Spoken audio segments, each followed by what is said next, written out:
certainly he has used increasingly harsh rhetoric, not just against Israel and the Israeli military actions inside Gaza, but also specifically against Benjamin Netanyahu, the Prime Minister, declaring him again today a war criminal, saying that he should be tried. He made similar comments in Dubai at the climate conference just a few days ago, where again he called on the international community, the United Nations, international humanitarian law makers to come into action and to put specifically Benjamin Netanyahu on trial for committing war crimes and what he calls crimes against humanity. He's due to fly off to Doha later today, where he's going to try and position himself as a facilitator of peace, particularly trying to push forward another ceasefire or lay the groundworks for another ceasefire to stop the bombing inside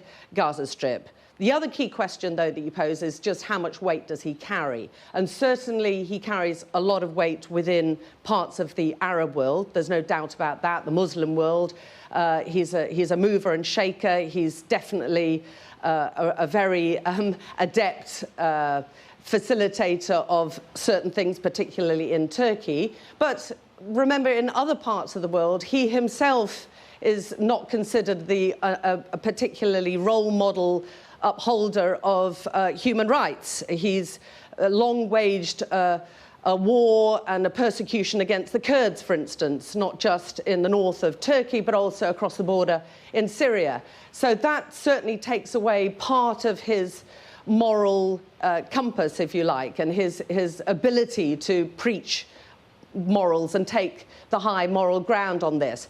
But as far as Gaza is concerned, he has been resolute from the start that there should be no bombing inside Gaza, that there are more than 2 million people crammed into a very small space, that to bombard that area is basically consigning hundreds of thousands, possibly more civilians to death. And he's been quite unequivocal in his defense of Hamas. In Turkey, Hamas is not seen as a terrorist organization.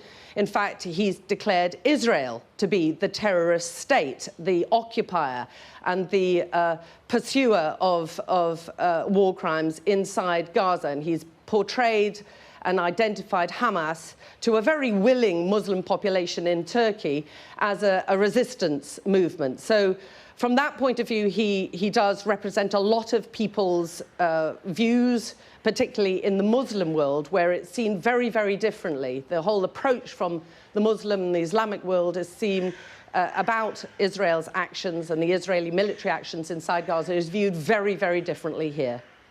It's so interesting, Alex. I mean, two kind of linked follow-up questions for you, which is, does he differ in his view with the West on this war much more so than he does with the Russia-Ukraine war, or has he also taken the side of Russia there in a way that he's taking the side perhaps of Hamas in this particular conflict? And does he need to do this for a domestic audience? Because there was a period of time a couple of years ago where there were questions about his ability to hold on to power he's had for many, many years, of course, in Turkey. But that is somewhat behind him now, is it not?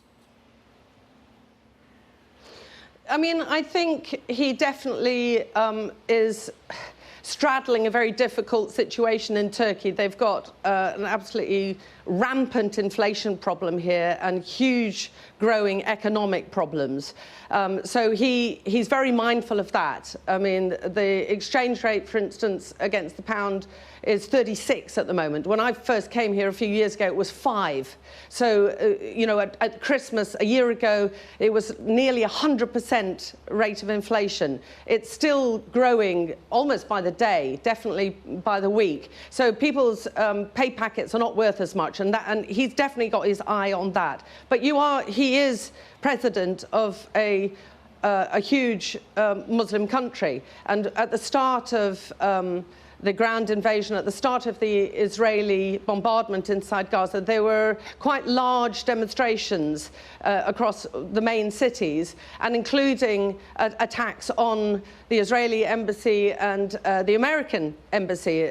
There's a lot of anger about what Israel is doing inside Gaza. As I say, the view from this part of the world, and also in other parts of the world, you know, Lebanon, Egypt, you know, the surrounding Islamic countries, is viewed very, very differently. They're looking at 75 years of things, you know, being tilted against the Palestinians, and they very much don't like the way that America is positioning itself as the puppet master with Israel, and all the weaponry that's being sold to Israel, the political foundations, the political bridges that are being built between Britain, America, or being solidified between Britain and America and parts of Europe with the Israelis, is, you know, in this part of the world, America is not held up in the same high esteem, and neither is Britain, to be frank.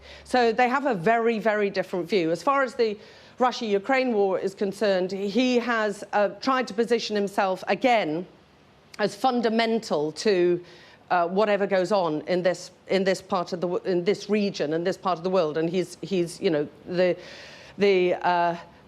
Bosphorus, the straits through here have been instrumental in allowing certain wheat and food supplies to go to Ukraine. So he's again positioned himself here and shown himself to be a real political survivor. As far as Gaza and Israel is concerned, though, he is really pushing himself to the forefront. And I think there's definitely, certainly, a very strong eye on future election prospects, but also it's fundamental to this area that there is peace or some sort of resolution. He's very much pushing the two-state solution in this part of the world.